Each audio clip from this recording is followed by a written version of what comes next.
Hello, and thank you for joining us.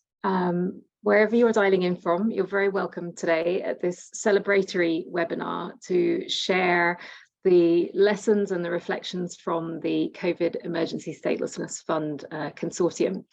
My name is Laura van Waas, and I am a co-director of the Institute on Statelessness and Inclusion.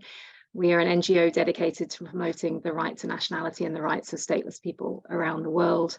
And I'm delighted to be introducing this event, which is actually convened by the international consortium that came together through the CESF.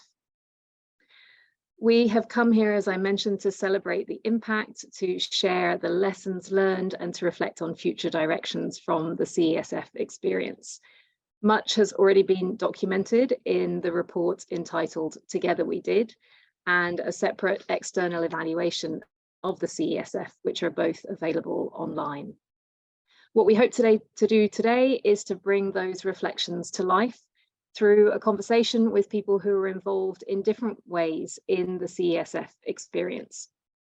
Before turning to that though, I'd like to offer a brief account of the story of the CESF.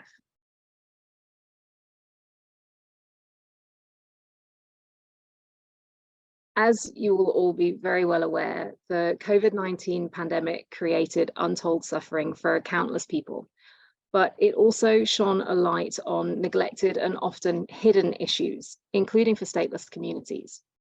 The pandemic exposed the structural nature of exclusion, deprivation, discrimination, and marginalization of stateless communities, and how dire the consequences can be when a public health and socioeconomic crisis is layered on top of that.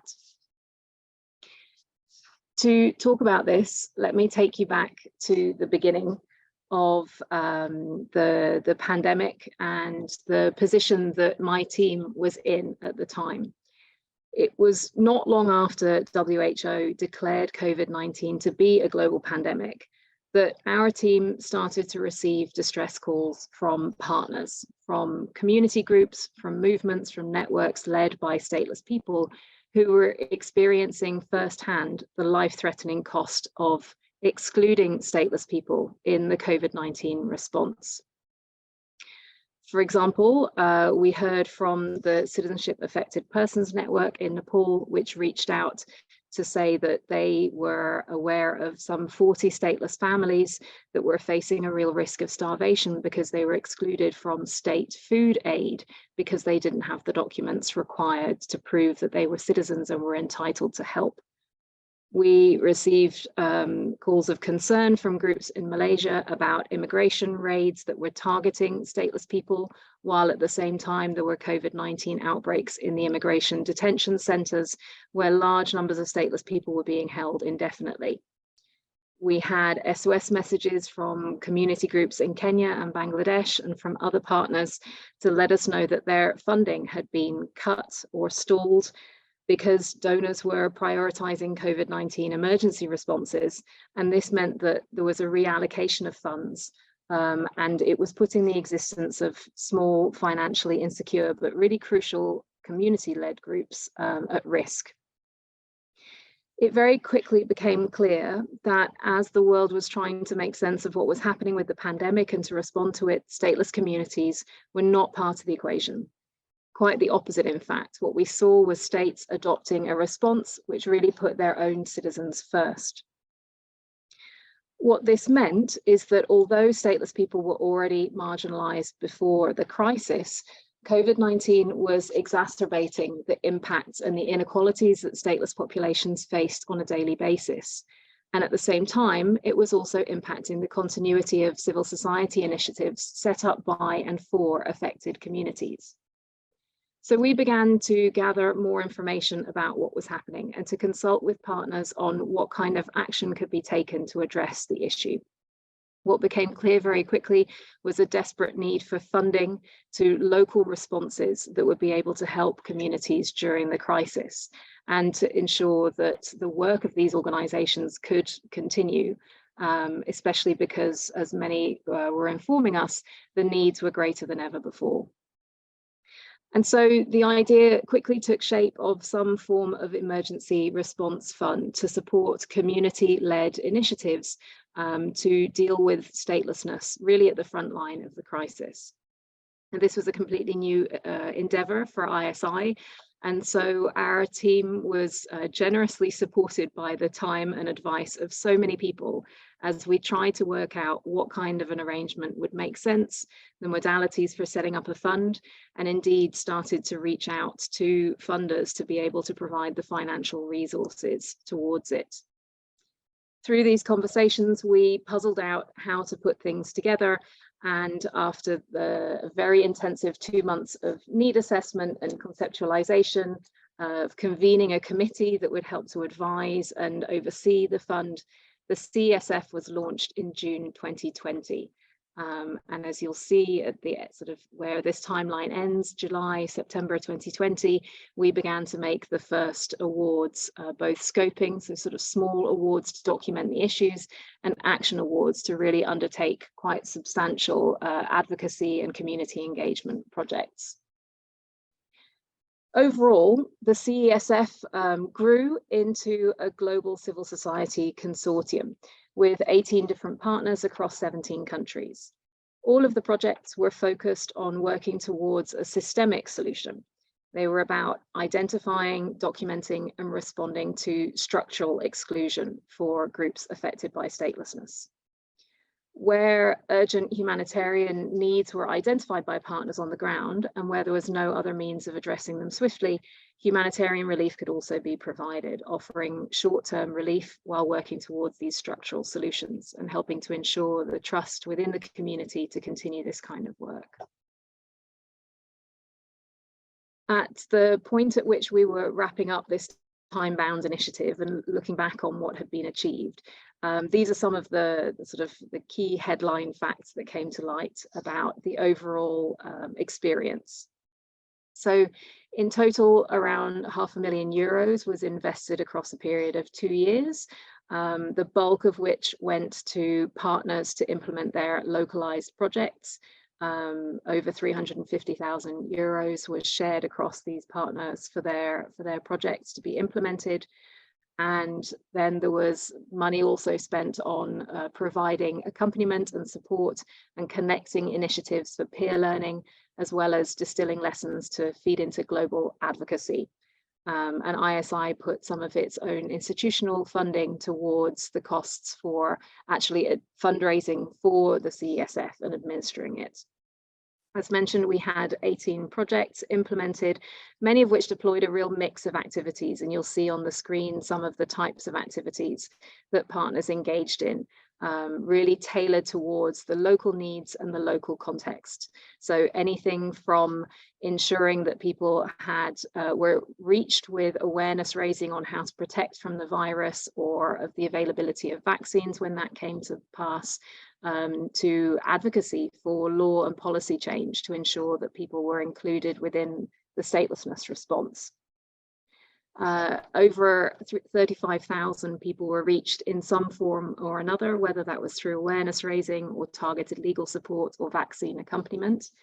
And in a number of countries, we saw very clear law and policy change directly linked to the CESF projects. So for example, in Lebanon, when the vaccine system first came online, it was impossible for stateless people to register for a vaccine appointment. There was no modality for it in the system. They were simply overlooked. And through the advocacy of the CESF partner in the country, the Ministry for Health made a change to the registration system to ensure that stateless people would also be able to access the vaccine. That's just one concrete example of the type of advocacy and the type of change that was made possible through the CESF and the partners' work. Now, importantly, as we reflect at the end of the CESF experience on the lessons learned and where to go for the future, it's good to think about the ways in which the CESF has taught us strategies and approaches that can also have a longer lasting effect in terms of addressing the structural discrimination that stateless communities face. One of the key outcomes in this respect is the roadmap for change that was developed by the CESF Consortium. that essentially offers 3 very straightforward lessons in terms of how to address the structural impacts of statelessness. It's about checking for institutional blind spots. So for example, does your vaccine policy allow you to reach people who don't have citizenship? It's about including, consulting and engaging in dialogue with stateless communities. So for example, speaking to community leaders to check whether information is available to the community in ways that are actually reached, and to build trust between communities and state institutions that are providing healthcare or other forms of assistance.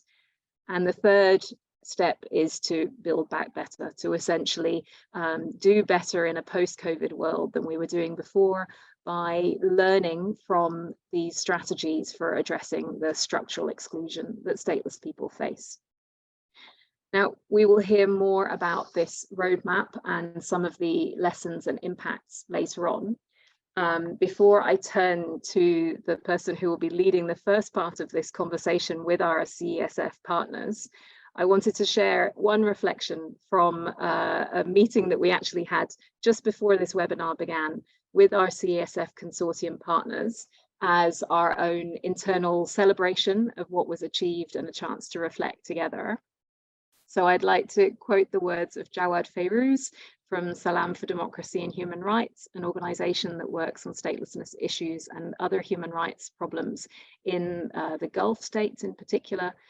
And I think he encapsulated it really well in saying that the CESF was a way for this group to change a challenge into an opportunity. And by pointing towards a more bright future during a dark moment, we have really had the chance to gain confidence in terms of what is possible through working together. So with that overall ethos in mind, what I would like to do is to hand the floor to Subin Mulmi, who's the Executive Director of Nationality for All, a regional civil society organization promoting the rights of stateless people in the Asia-Pacific region and one of the CESF partners. He will be leading the first part of our conversation with our CESF partners today. Thank you very much, Laura. And it's really nice sort of reflecting upon the project and sort of going through some really fond memories of how when the project began and how that has really sort of supported the consortium members. NFA sort of being one of the grant recipients as well, so which did really sort of made a really big impact on our work as well. So before I guess let me quickly introduce myself as well. Like Laura said, I'm the Executive Director at Nationality for All, or NFA. NFA is a regional organization working on right to nationality and statelessness in the Asia Pacific. And let me also sort of quickly talk about the project that we did. And I don't want to go into the details, but just sort of select one particular aspect of our project and share with all of you. So our project was slightly different, I guess, to others, where we used the sort of fund to build our partnership building program, where we try to sort of, use our time to sort of support our partners in Nepal, India, Malaysia, and Bangladesh, and try to sort of provide immediate and long-term support. So we try in 4 countries, there were 4 different kinds of immediate support that we did. Like in 2 countries, we did a research, and in the other 2 countries, we sort of help them implement their own projects and also help them in their advocacy work as well. And we did another research to sort of study the impact of COVID in those 4 countries as well. So one thing that I would want to share is, and I was sharing this with we had the CSF celebrations event today earlier, and I was sharing there as well. So this was a really big opportunity for I guess, NFA and our partners to come together and just sort of really connect with each other. And because all of us were going through a really, really difficult time, so helping build that connection that has still, and since then it is sort of become stronger and stronger, and how that has really helped NFA then sort of come up with a regional coalition on statelessness that we are helping form. So that all the seed for forming this regional coalition was planted by the CSF project. where we are able to have these really sometimes very difficult conversations, but honest conversations where we shared about the struggles, but at the same time found out different ways to support each other. And one particular support that we did one sort of collaboration we did with our partner in Nepal was where we sort of incubated the organization for a certain period of time and helped them implement their project. And the organization was really sort of struggling at that point of time, but now they're doing really well. And we're sort of working together and has sort of been doing an amazing job in sort of advocating for the citizenship law, equal citizenship law in Nepal.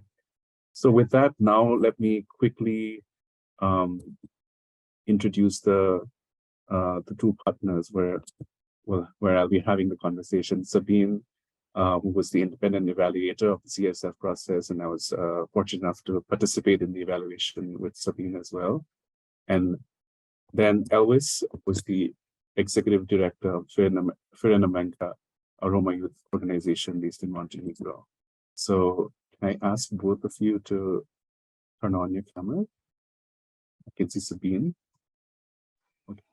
Elvis, thank you. Great. So I was, prepare for this conversation, I went through the evaluation. Elvis, could you mute yourself a bit? Thank you so much. So I went to the evaluation report, Sabine. It was really, really in-depth. The recommendations were really, really insightful. And I always had to have this, I had the opportunity to go through your work as well, which is so inspiring. The fact that you were able to achieve more than you set out. I think that's really, really inspiring, like I said. So let me start with, okay, Elvis. So I guess for others to also benefit from your learnings in the project, could you maybe begin by sharing how COVID began in Montenegro and how the work that you did through this project sort of helped the communities in the country? Yeah, thank you, Sabine. I hope you are hearing me well. Yes, we can. We can also hear the background noise, but I think that's fine. Yeah, I really apologize. I'm pleasant, very pleasant. The other event, and I tried to make sure that I will be hearing not my background, but yeah. Thank you for the floor. Thank you to the ISI and for organizing this kind of reminding our results. So I'm really happy that I can share some of the things, because in these previous 3 years with ISI and as well the others, really we make efforts for many activities and many members of the Roma community to help them. For our participants here, just to say that Roma community are one of the most marginalized community in Europe, but as well in Western Balkan, in Montenegro, where we are from. So I just have to say that we had a two projects supported by UNS. Hi, I was sorry to interrupt, but I'm really struggling to hear properly. Is there a way you could reduce the background noise, or maybe just speak louder if that's okay? That would be fine. Yeah, I will try to be louder. So sorry about that, Elvis. Yeah, no, I really apologize, but this is the better what I can provide for this moment in this for our today webinar.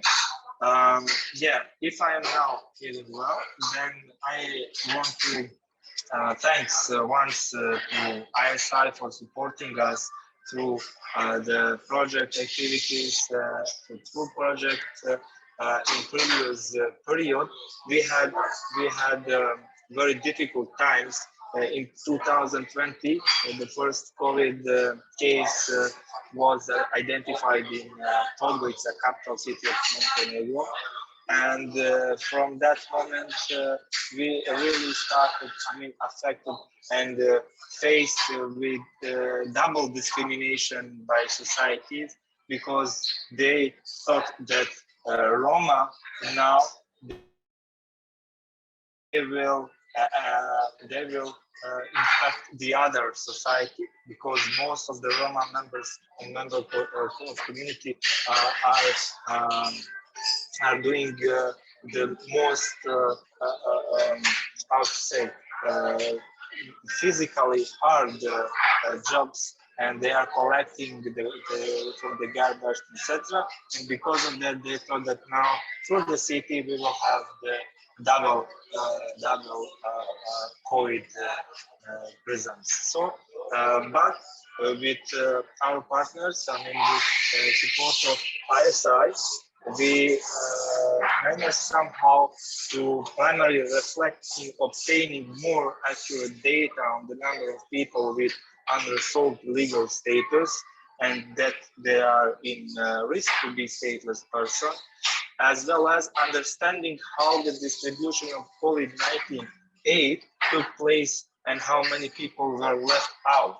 Because our officials, they distribute aid, which means food and some hygienic packets, etc., to the all people who was affected with COVID-19 and the vulnerable groups, but as well to the Roma community, but not to the Roma community which are not in a register of official institutions. And most of them was really bad conditions, and without legal status, there was at risk. For some of them was stateless persons.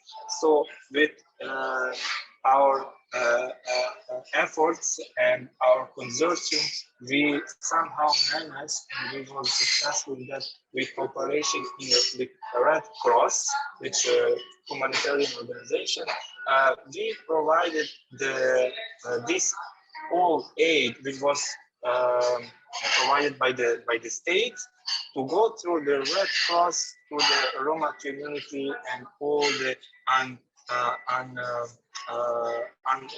person with unresolved legal status, I mean to the person who was stateless.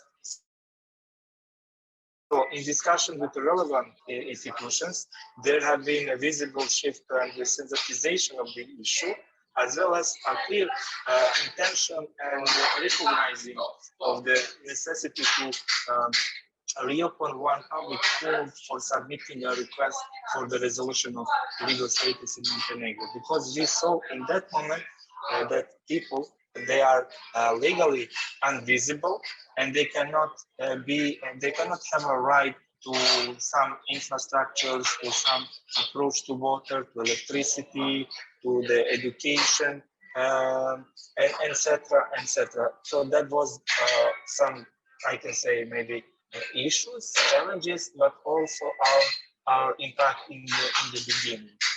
Maybe I will stop here. But if you need some more details, I can go in details.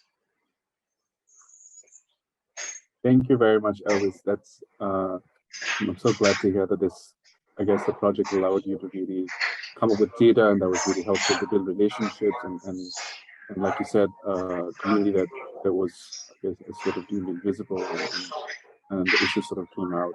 So thank you so much. And I really want to ask you some more questions about the legal aid program that you did, and also how the project helped you build relationship with the government authorities as well. But I'll come back to that later and maybe ask my first question to Sabine. So Elvis, I'll have to ask you to mute yourself again.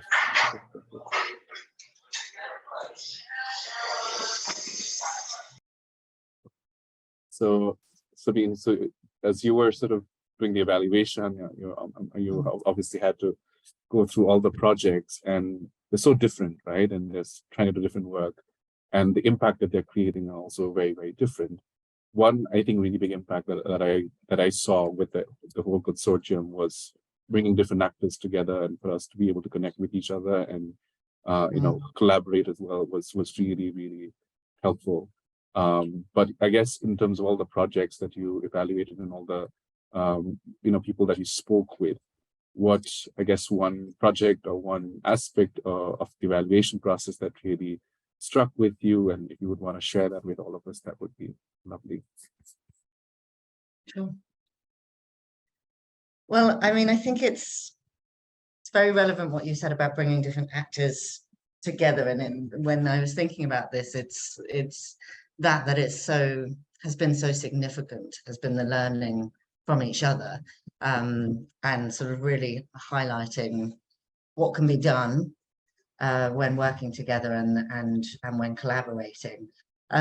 Just to mention as well that from the evaluation side of things, so I worked on the evaluation with a co-evaluator, Hafsa Subin, who is a brilliant stateless advocate, chair of the Asia Pacific Refugee Rights Network, and involved in a number of different stateless and refugee related projects and programs. And that in itself was sort of a wonderful experience of bringing together our different skills and experiences, and bringing in Hafsa's lived experience of statelessness as well. And that being a really crucial part of us evaluating and really being able to come up with meaningful and concrete recommendations from the report. So yeah, I mean, I wanted to mention about that benefit of the consortium model, and the sort of important approach we saw of learning and adaptation, sort of allowing for activities to respond to lessons being learnt as the fund was implemented and as the consortium model was being implemented as well. And the sort of flexibility of the fund and of the model was a huge part of that, and that came out throughout our evaluation. As in terms of a couple of examples that came out of the evaluation we did a number of focus groups with the partners that were really interesting in hearing about what people had been working on. I mean, sort of examples that were given in the group. So we had partners in Nepal, learning from partners in Malaysia about approaches to community mobilization and activism during COVID, and then adaptations were made to their own activities as a result of that learning. And you know, then seeing the advocacy activities in Malaysia contributing to sort of very practical impacts, reducing bureaucratic barriers to family reunification. We saw amazing work being done in India in terms of what the fund allowed for addressing humanitarian needs, as well as the sort of wider structural issues, was absolutely crucial to its success. In India, it meant that partners could respond through the provision of health equipment, which sort of they spoke about that demonstrated the benefit of inclusion of stateless people actually in the public health response, and that then gave space for advocacy and strengthening the access of stateless people to health services. We saw amazing work being done to address the lack of information and resources from the community's perspective. Laura was talking about it earlier. People being trained to disseminate information in communities, which was found to be a really effective approach and was spoken about very passionately in the focus groups that we run. And again, just coming back to the sort of emphasis on the relationship with ISI and between the different consortium partners, the flexibility with which the funds were implemented, and that really giving space for sort of building on the strengths and experiences of the different partners that they already had, rather than imposing solutions, but actually allowing the solutions that worked on the ground to grow.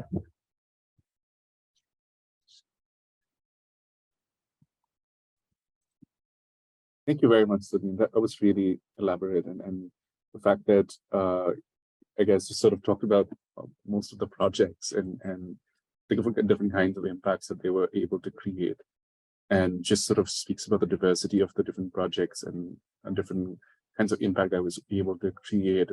And that for me, I guess, because in the Asia Pacific region at least, and working with the Asia Pacific actors who were working on their own respective CSF projects, I could definitely see such different variations of their projects.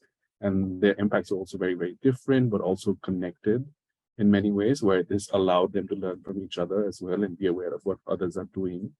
because one common factor was the COVID factor. And for at least I could sort of probably say for the Asia Pacific organizations, it was I mean, it's for everyone, but I guess it's safe to say for the Asia Pacific, because I sort of worked with them, it was a really, really challenging time in terms of fundraising. To get funds was, I mean, I think Laura mentioned as well, that the funds had dried up. And the funds, I mean, for NFA as well, was really, really challenging time and helped so many of us keep afloat. And then also get to do the work that we would want to do. And because of that, you know, the organizations have really thrived, and the communities that we work with have really sort of benefited as well.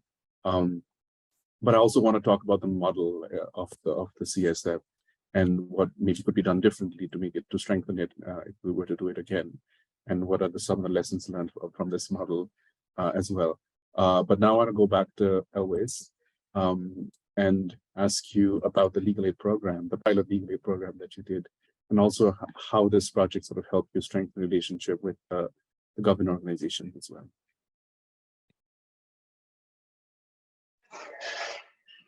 Yes, so I just want to first to say that for us as an organization, classical applying for project support and realizing the activities in line with the project plan, etc.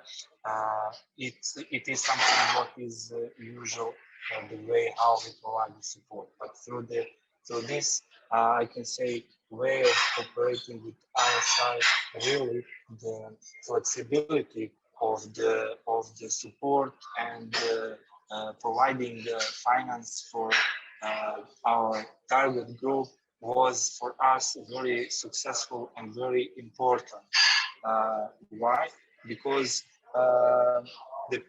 in that moment, all the donators was focused in just in, for example, providing aid with food or hygienic packets and so on. But we really find it very important to help them through this legal program to cover their financial aspect. I mean, for providing some finance for taxes, etc., to provide and obtain some documents which they need to solve their legal status. We had some advocacy activities. I mean, we had meetings and advocacy to the Ministry of Interior Affairs, and in that moment, we cannot expect that in COVID time, they maybe can really do something what we need to change in the law, etc. But what is the very urgent, they have to do that. And we find we had one mapping in progress for this project, and we find for just in one city, I mean, in capital city, Montenegro, so we find 400 people without legal status. That means that they are stateless people, or at least to be stateless. The main impact of the project was the solving of legal status for at least 30 persons to whom we provided legal and financial status with temporary or permanent residence in Montenegro. The impact was as well for positioning the organization as a credible partner in this field, especially with the UNHCR and Ministry of Interior Affairs in advocacy. Was like, I think, great importance. Since our case study, for example, we have some cases in our publication, and the culmination of the joint reports. This organization has started to take our inquiries and activities more seriously, as well as to take a more active part in them. So Roma community was directed to come to our organization and civil servants of ministry, because they knew that we have this legal program, and we started through our lawyer and through this direct financial support to go through step by step and help them to obtain all the needed documents for providing legal status. The program revealed the necessity and the sustainability of financial support to the community and the administrative and legal knowledge in the need. So to conclude somehow, then for 30 people we provided legal status, but for others is needed to spend too much time. Which means that we identified 80 cases and our lawyer analyzed the legal situation, but we didn't have the capacity and enough, for example, financial support for all the 80 cases. So our plan was firstly to cover and provide for 10 people through this project, but we managed somehow to go to the 30 people and to help them. The others, they needed to spend too much time because the bureaucratic procedures, etc., to go to our neighbors, to Kosovo or to Serbia, for providing other documents for this process. For some cases, we started with the process in basic court, and now I can say 3 cases we successfully done, and now we have, for example, people who was 28 or 26 age, they didn't have any birth registration or other documents. Now they are officially registered in the birth registration and citizen registration. So this is something what I find as a very successful. And with some other advocacy activities, we cannot achieve these results. With directly legal program, with directly financial support, law support, then legal support, then we can go and combine with advocacy and direct support. And for sometimes, we need to be as well very intensive and continuously working in some cases for 1 year or 2 years, and to achieve the expected results.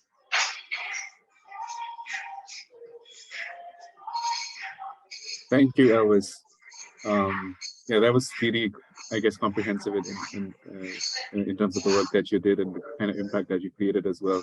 The fact that you were able to do more than you set out for in terms of financial support or the pilot legal aid program, which now, I guess, like you shared, has become so much bigger and has been able to help people get citizenship documents, which is really, really, I think, inspiring.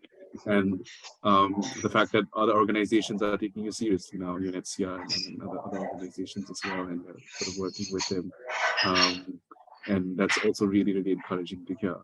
So I think there's so much to learn from the project that you did. And as I was going through the work that you did, there were so many other questions that I wanted to ask, but I guess being mindful of the time that we have, as then we would definitely want to have some time to answer or take questions from the floor as well. So let me shift my attention to Sabine and maybe ask you another question about the model, because you were one of the few people who had to sort of went through all the projects. So in terms of the I guess the funding model and also the project model, what you did think was it really effective? And if this were to be sort of replicated, what could be done differently?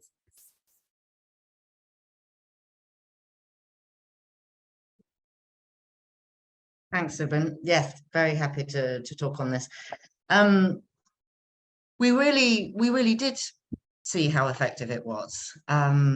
It was quite a remarkable evaluation to conduct.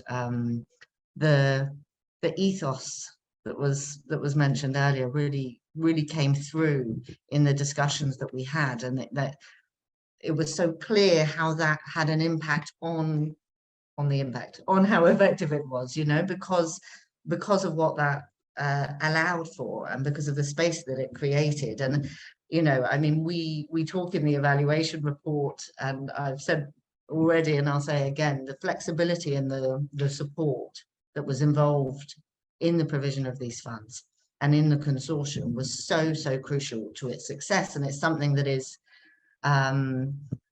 within sort of typical like donor grantee dynamics. Flexibility is not usually the word that comes up, and in fact it's rigid funding arrangements that often cause organizations quite a lot of difficulty, and in particular for sort of grassroots organizations and the environments in which they're working and they're operating, which require that.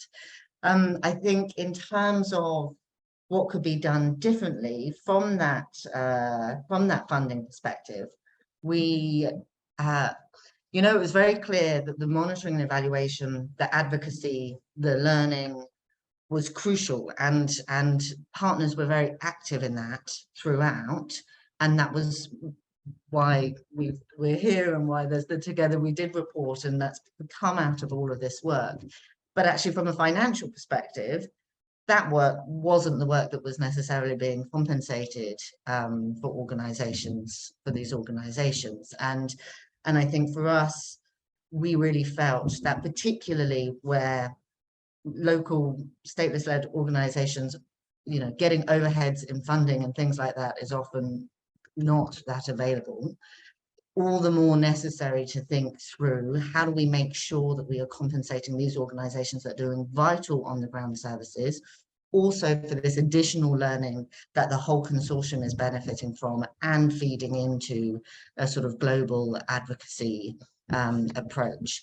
And so that would be something that we think, I mean, we absolutely encourage replicating this model. We think it's been really brilliant, but that part is something that needs to be borne in mind, and that donors supporting this sort of work need to factor that in.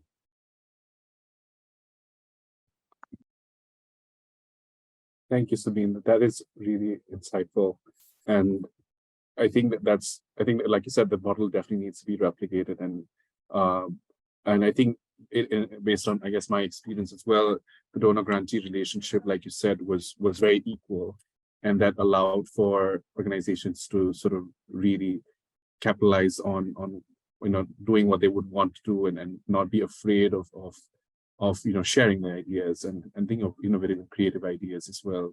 And the flexibility was just, I sometimes felt too good to be true, you know, working in this sort of sector for such a long time.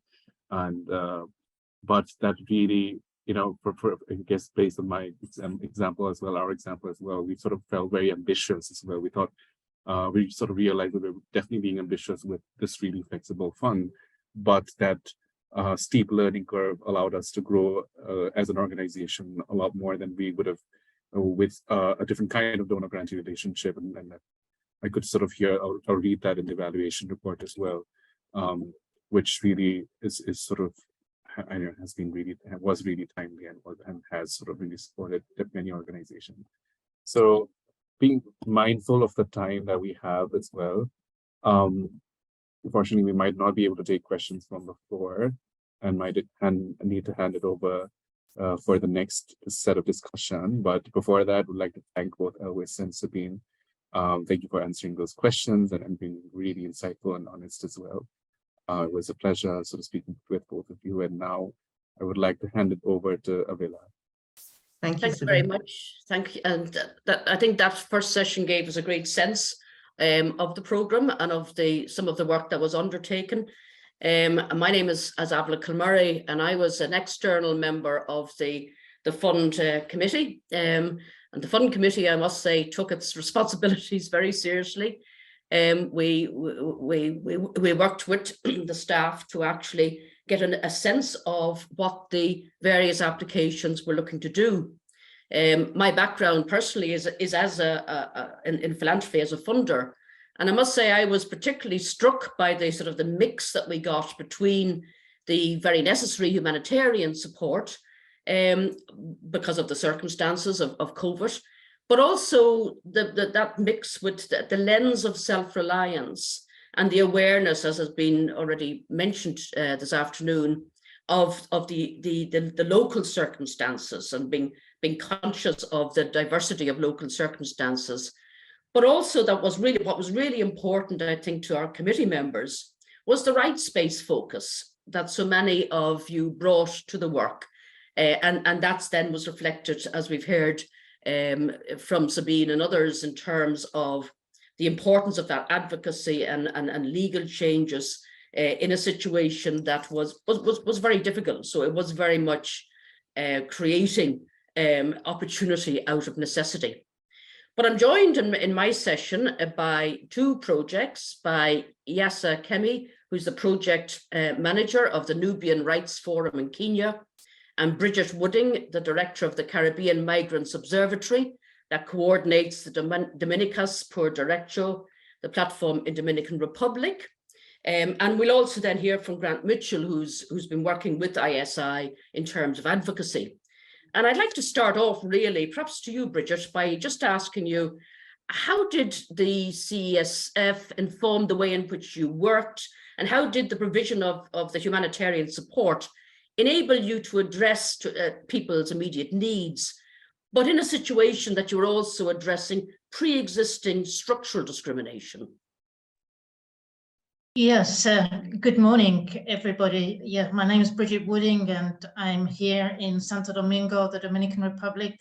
I think one of just two projects in the Americas, and we were extremely fortunate to be able to form our own mini consortium, 6 organizations working together in a platform to combat statelessness. And so once COVID happened, as everybody, we were thrown into some despair as to know how to react. But one of the positive things that emerged was through the absolute necessity of ensuring equitable access to vaccines across the board. Not only did the consortium project enable us to channel vital humanitarian aid where it was needed, but also to begin a dialogue, especially with local authorities, to ensure that those groups that were not being included should be better included. And this led to local authorities effectively engaging in civil disobedience, because the official line had been only documented Dominicans would have access to vaccines, which eventually enabled civil society organizations to engage in wider advocacy, such that the national line changed and there was more access available. I think opening up a space for the future where health as a right and the difficulties posed by statelessness is going to be a very important topic. So thank you for that excellent question. Thanks, Bridget. And can I ask a similar question to you, Yasah? I mean, again, how did the provision of the humanitarian support, how did you marry that with also addressing those broader sort of pre-existing structural issues that you were working with? Thank you so much, Elvis. It was really difficult getting to merge the CSF and the issues of COVID, because we really experienced a lot of challenges. One of them is some of the donors decided to not focus with our work, but to support the pandemic. And this was one of the challenges that we came to find, because most of our work and funding is a big challenge. So if a donor tells you that we are not going to support you, there is a pandemic happening, this really kept us at a very worrying position whereby we did not know how to progress. But based on the funding that we got, we tried at least to manage the ground on how to focus on it. And one thing I liked about the CSF was the relief funding, because that really assisted the community, because people were hungry. People didn't know how to get food. People didn't know how to retaliate on how the situation was. But at least the funding open an opportunity whereby we were able to reach out to the community, sensitizing them with their rights and also linking them with the government. At the same time, giving them small token that at least will enable them to understand that at least their support we're getting from other civil societies. Because one of the challenges the communities faced was the relief you needed to have an ID. For you to have an ID so that you can get vaccinated, so that you can get relief. And there was an opportunity which was being given by the Kenyan government to the youths. It's called Kazi Mtaani. This is an opportunity or initiative that was given to youths to just do manual job, manual labor, so that they can be given substances like food, like tokens in for them for the good work that they're doing. But for the discriminated community, for the Nubian community, they were unable to access these job opportunities because you needed an identification card, which is one of the challenges that we are facing. So the CSF really assisted us because it came in a period whereby there was really need. I remember in 2020, the Nubian community were displaced by the Kenya Railway Authority. And this displacement, it came in a certain time whereby they needed more resources than we could offer. But due to the support that we gave out to them and the CSF, we managed at least to manage their expectations, whereby the small token that we gave them and the little empowerment that we gave them made them feel that they are part of the community and made them resilient in terms of how to progress and how to request the government. The biggest challenge that the community really faced was during the vaccination, because you will not be able to get the vaccine unless you were recognized. And there was a peculiar situation whereby the government were open, saying that stateless communities can be vaccinated. But the situation with the Nubian community was quite difficult because they are not completely stateless and they are at risk of becoming stateless. So vaccination for them was quite a big challenge. But in terms of the CSF project and working with them to progress and empower them so that at least they can feel that they are part of the team. So this really impacted the community and we felt at least we've done something to them. That's great. Thanks, Yasah. And Bridget, can I go back to you? You mentioned in your first contribution there that you adopted the consortium model and that you were going to develop that, in terms of your future work.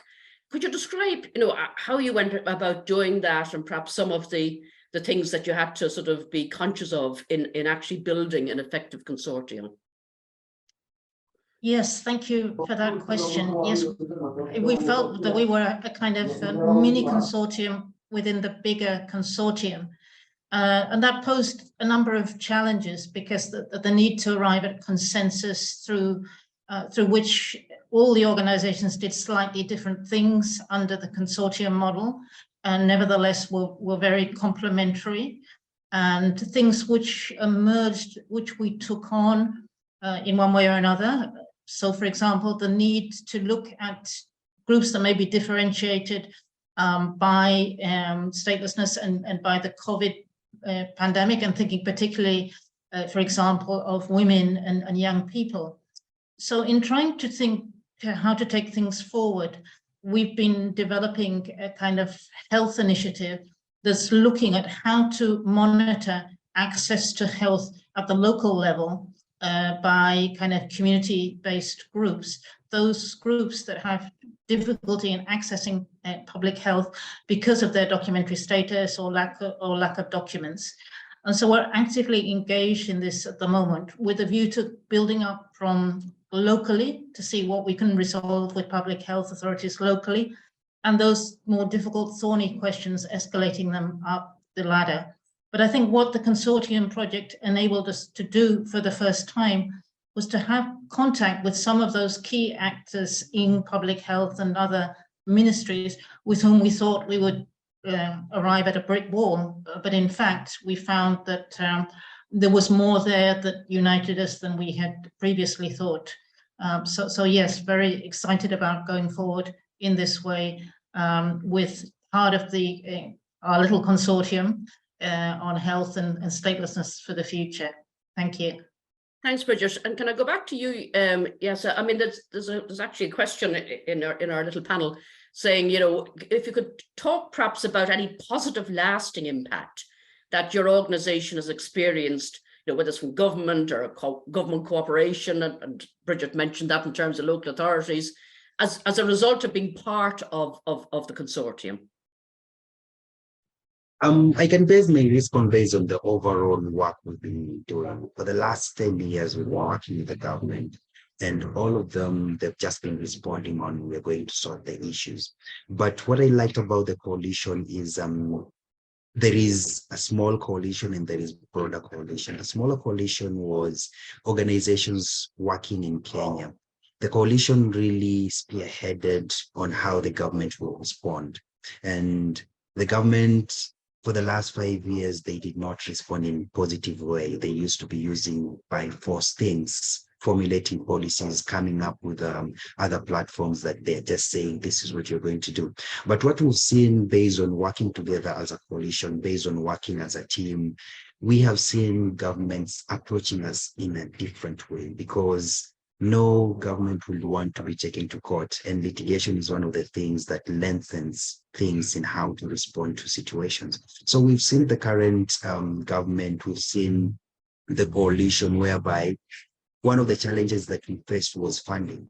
When you apply for opportunities as an individual, let's say Nubia Rights Forum, it is very difficult for them to really fund you. But when you come as a coalition, it shows on the impact of challenges, because not so many donors support stateless communities. But if you address the issues of discrimination in a form of gender-based violence, showing on how that documentation is important to report on a case of gender-based violence, people came to realize on how important it is in working together. And going broader on a larger perspective, the coalition and also the global movement from the CESF project has really shown the importance of working together. And the importance of working together, we get to learn from each other.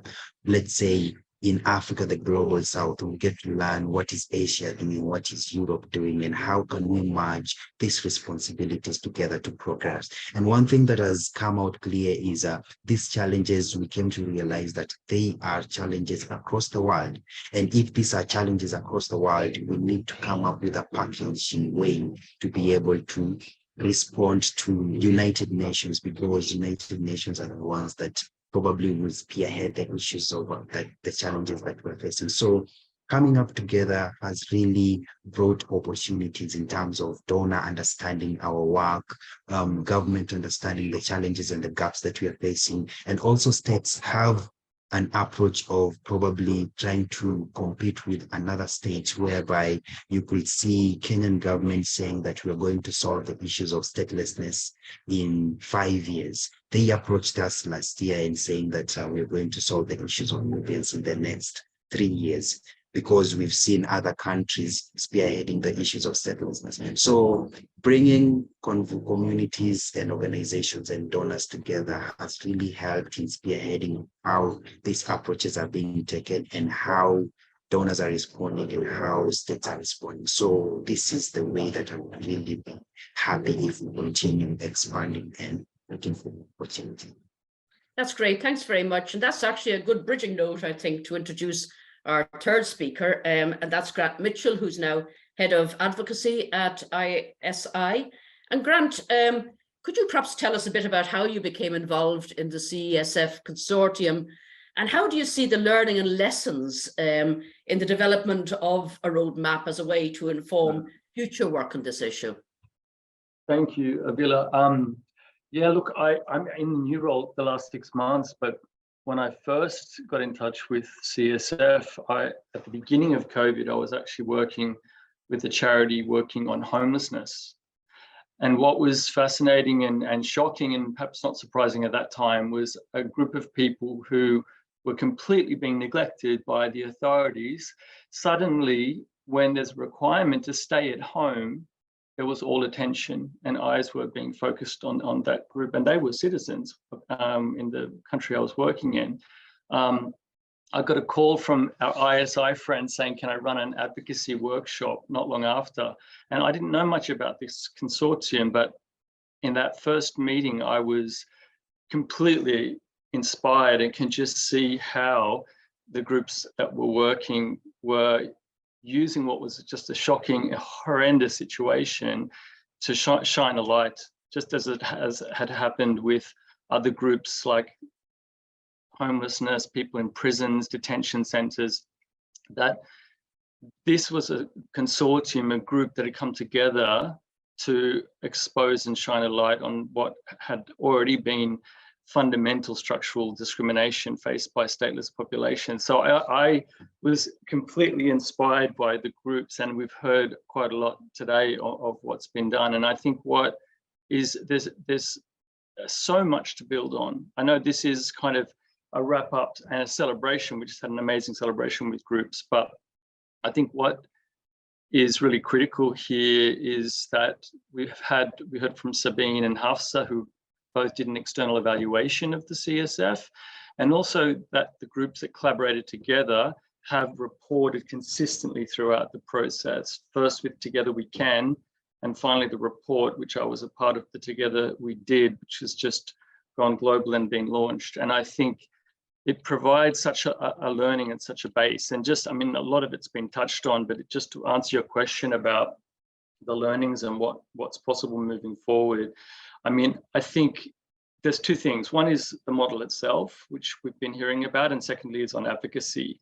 And just to say, I know we don't have a lot of time, but just this way of working, the way the CESF is working, and I think Sabine mentioned it really clearly, that there was something very unique about it, and it was a number of elements. I think the having funders that did allow that creative flexibility, that responsiveness for groups to get in there and to get the job done, and then also that to let the work on the ground speak to and inform advocacy. And I think what ISI did and the consortium did as well from an international level was create a space for people to connect as a peer-to-peer process. And it came through in the evaluation, and it came through in all of our interactions, that this is so critical when you're working on an issue that is neglected, hidden, not resourced, and people feel isolated, despondent, and exhausted, plus during a pandemic. So I think there's a bolstering element to it. And also I think it was important to see how it was called a kind of a new theory of change in the evaluation, the way addressing structural issues on the ground and through a humanitarian lens can actually have a greater impact. And just to speak to one ongoing area that I know consortium partners and ISI will be taking forward, and that's what Laura was mentioning earlier, this roadmap for change, if it could be pulled up really quickly. It's already been posted in the chat for anyone who wants to see more about it, or we're very happy to brief further about how it can be used. It seems so simple, and it was actually designed in response to the pandemic. But what I think we've all seen very clearly, and what the CSF has really uncovered, is that any meaningful response to statelessness needs to address the underlying factors, the systemic issues at play, and it really needs to address this history of exclusion and the reasons for it. And what the roadmap actually does, it creates a number of things. It's a framework to actually assess gaps, to actually understand causal issues and barriers, but secondly, to take partners, even authorities, we've used it with governments on a journey of how to create and address create more inclusive responses. And we've been quite privileged to be able to start to get it out there. As I mentioned, the Together We Did report was presented in February in Geneva to 50 governments and 15 UN bodies at the OHCHR's workshop on recovery post-pandemic, and it's proved to be really significant. So I guess for us, we're looking to see how can we embed that in future initiatives. And just to say finally, we in our last celebration meeting were talking about opportunities moving forward, and there are quite a lot of opportunities compared to some years ago. CSF members have actually part of their coming together, have been part of this new global alliance to end statelessness that's being developed post UNHCR's I Belong campaign to finish next year. And we're looking at ways we can kind of use these learnings and experiences, not just internationally at the Geneva level, there's things happening there, but more importantly, how do we get funders, partners, states, donor states to support these national initiatives that center stateless people? So it's an exciting, but a lot of work to be done. That's great. Thank you very much, Grant. We have a bit of time now. We have a number of participants joining us for participant questions. But actually, one of the things that Grant threw out there was, how could you use the roadmap in your future work? Is there anybody that wants to put their hand up, indicate they have ideas about this, or indicate in the Q&A? And while we're waiting for that, actually, there was one question in the Q&A that perhaps I'll throw back to you, Bridget. And that was really, as we were asked about, perhaps to talk about how important, and it's been mentioned a number of times, but how important the flexibility of the approach was, and particularly the project support that was received from ISI. Perhaps you could comment on that, particularly if there's any other donors on our call.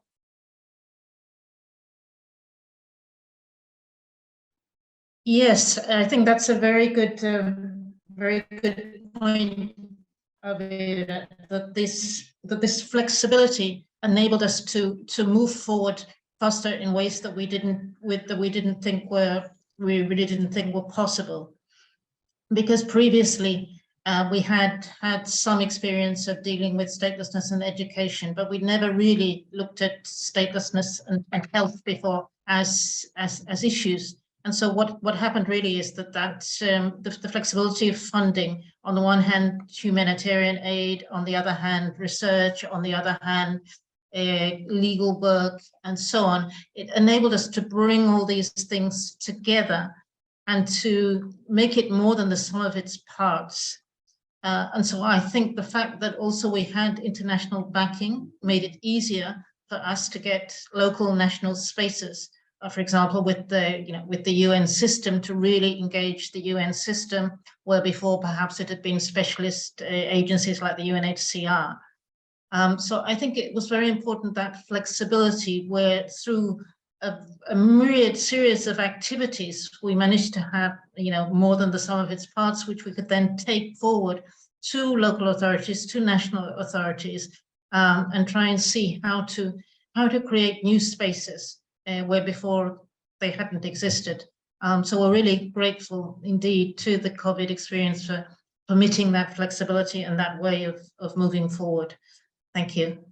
Thanks, Bridget. Maybe also I can add something. I think it really helped in terms of reaching out to the government, because sometimes governments, they come up with activities that they want you to attend. And based on restricted funding, sometimes the activities you cannot be able to attend without approval from the donor. So this flexibility made it possible for us to at least respond quickly to what the government is saying or how the community is working, because we work with the grassroots organization, we work with the community down there. They expect, when they are bringing a challenge, for you to be able to solve that challenge immediately. The flexibility in funding made it possible for us to address the issues of gender-based violence, address the issues of health, the issues of inequality, because at least the funding is available and you can be able to use it as long as you use it in a good way with health. Most of the challenges that we came to realize is restricted funding on a specific project, and a community, they don't really understand what funding is all about. And they expect when a challenge is here, or an organization that you're supposed to help them, you should help. So I would discourage at least these opportunities to be there, so that at least we become more flexible in terms of responding to the needs of the community and the asks from the government. Yeah. And just on that, Yasah, I mean, an important element, as Grant has explained in terms of the roadmap, is this, listening, engagement, dialogue. I mean, what's the main benefit, as someone that's doing it, of working directly in consultation with people that are in stateless communities? The important thing about it is the retaliation is positive. Whenever you involve the communities that are affected, they feel part of the team. Anything that comes from the government, anything that comes from the donor, or any approaches that are taken, they feel that they are part of it.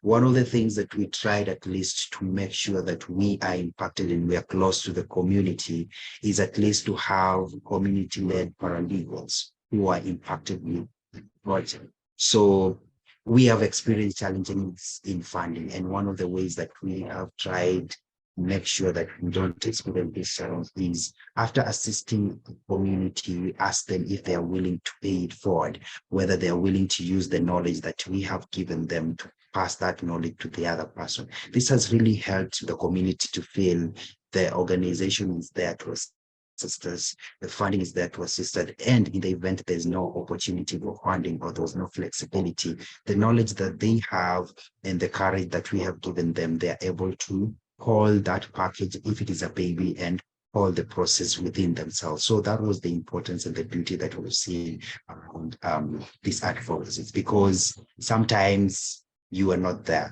And if you're not there, this means that there is someone who's supposed to hold on your work as we progress. So this is the most important thing that I can say we really capture. Yeah. And Bridget, you have experience of consulting with young people. Yes, exactly. And we have a particular issue in the Dominican Republic where initially statelessness derived from negation at the point of birth registry.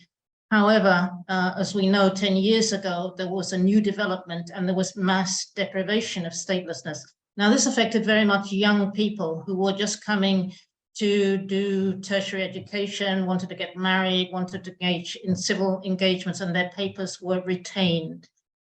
So from that moment and a little bit before, there had been a very strong youth movement, the Reconocido movement, and today that has grown into a much wider movement where young people from many of the civil society organizations concerned with these issues are being trained as spokespeople for their own situation.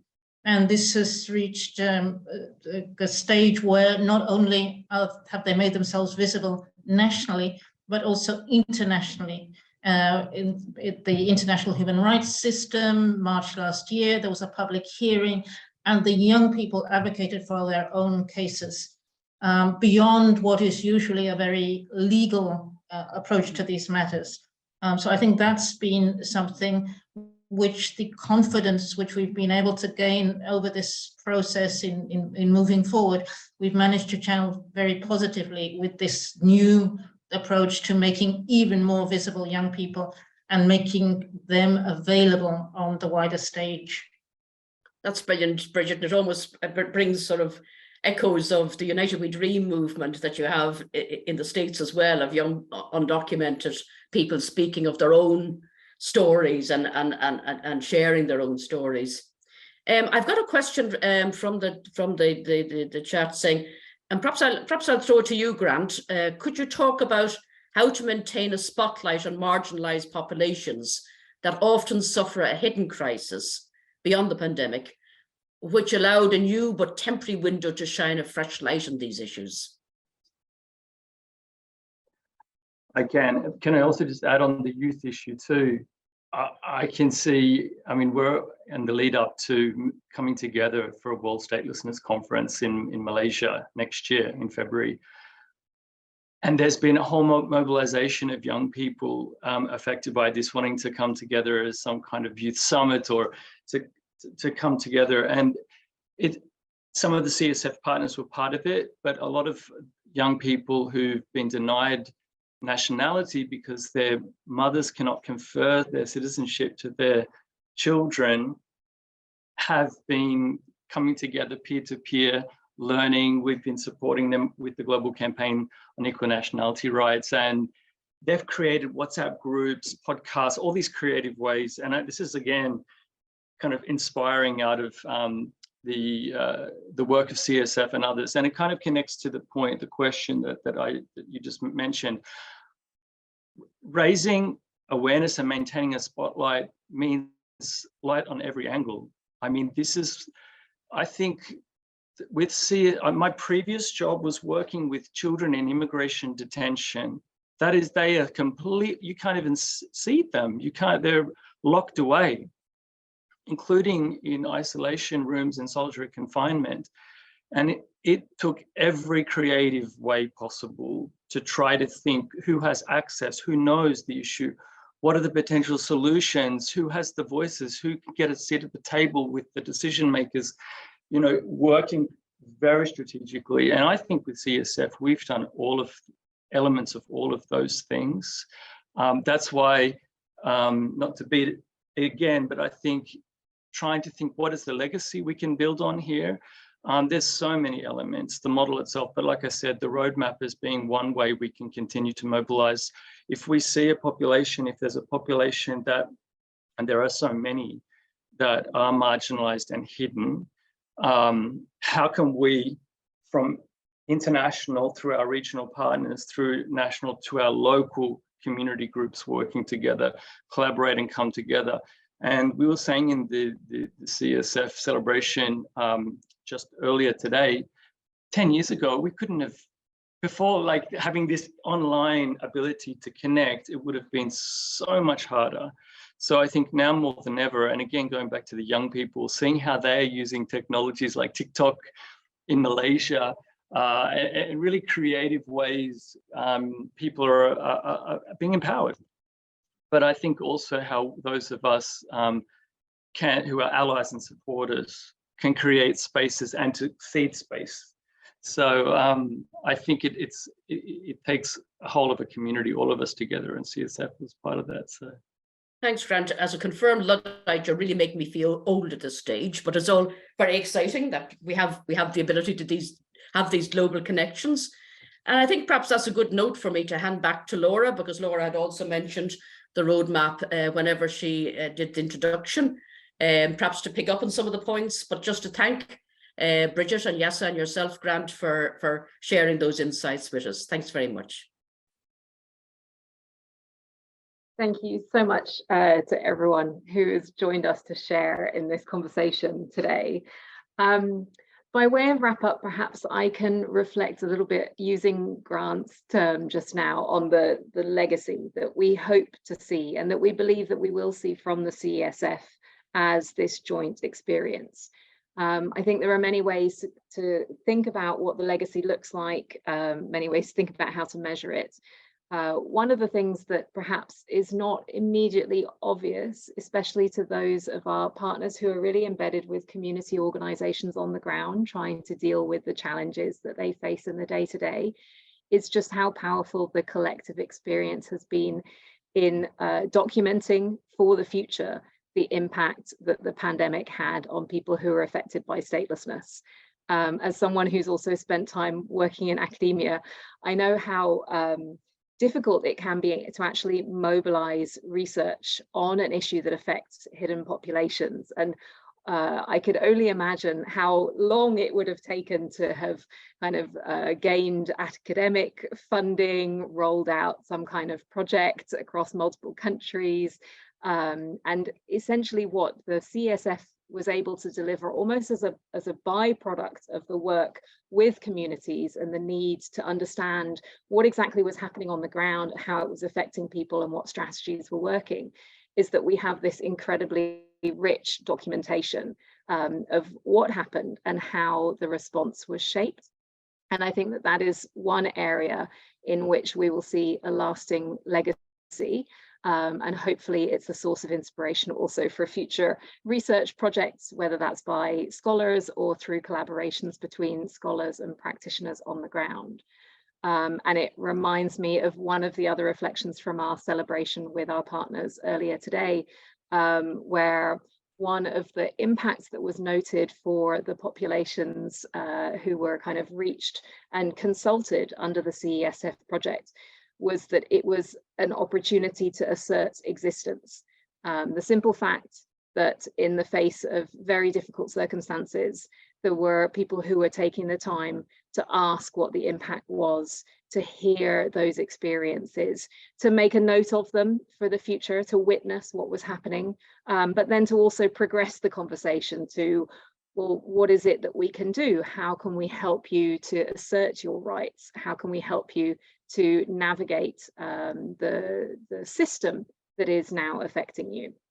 So I think that's a really important, perhaps overlooked area that we haven't touched upon so much in the conversation today. In terms of the wider legacy on civil society engagement on statelessness, on communities who are affected, I think it's really clear that we've heard lots of examples of how the CESF has helped to build and sustain resilience in the face of very difficult situations, whether that's providing financial support, providing solidarity and being a shoulder to cry on when things are frustrating, but also cheering from the sidelines when some kind of positive progress has been seen.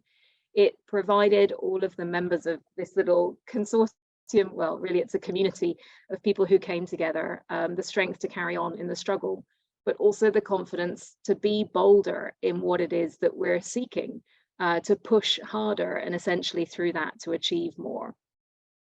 I think it's really, it's an area where this type of model will hopefully have the ability to inspire other efforts where the work is with people affected, not for people affected. And it's, I think, also real evidence of what can be achieved through a more trust-based approach to philanthropy that allows flexibility, it allows localized responses, it provides a mixture of accompaniment and peer learning to really strengthen the sum of the parts. Before turning to a final word of thanks, I'd like to just say a few words about how the CESF experience has also shaped the ISI team.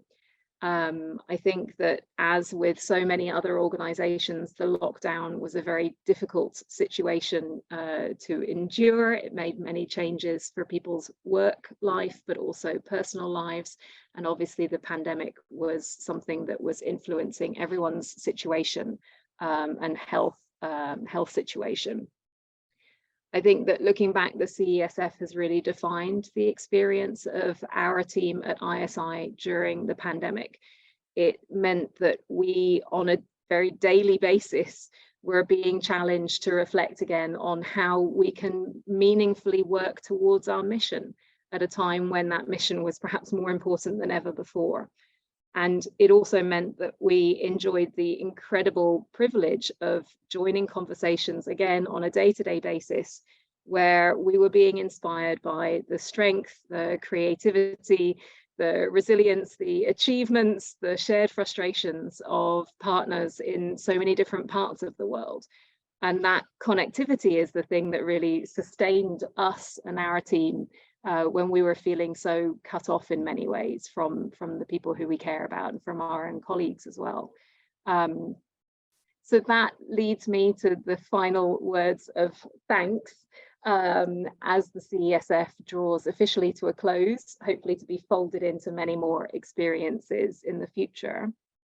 I really want to thank the CESF donors for providing us with that ability to basically embark on trust-based philanthropy, to pass on flexibility to our partners, to be willing to invest in a project that combined humanitarian assistance with advocacy for structural change, which has really come to be the heart of what was so successful about the CESF. I'd like to thank Avila and other members of the CESF committee for volunteering their time to help us to shape the CESF model and to oversee the projects. I'd also like to thank Sabine and Yasah for the independent evaluation, which has really documented so many important lessons for ISI, for our partners, and hopefully for others who are looking to adopt this kind of approach in the future. And finally, an enormous thank you to our CESF partners all around the world, to Berisha Svetlina, to the Citizenship Affected Persons Network, to the Central Asia Network on Statelessness, to the Council of Minorities, Development and Justice Initiative, the Dominicanos por Derecho platform, Ilom Initiatives, Family Frontiers, Iskul Sama Dilaut Omadal, Musawi, Nationality for All, Nubian Rights Forum, Umal, Firanamenka, the Rohingya Women Development Network, Salam for Democracy and Human Rights, and United Stateless. Together, we have sustained engagement in many exciting ways throughout the pandemic and learned a huge amount that will be of so much value in the future. We look forward to continuing this collaboration in lots of different ways. And with that, I'd like to bring this webinar to a close. And thank you also for joining us today. Please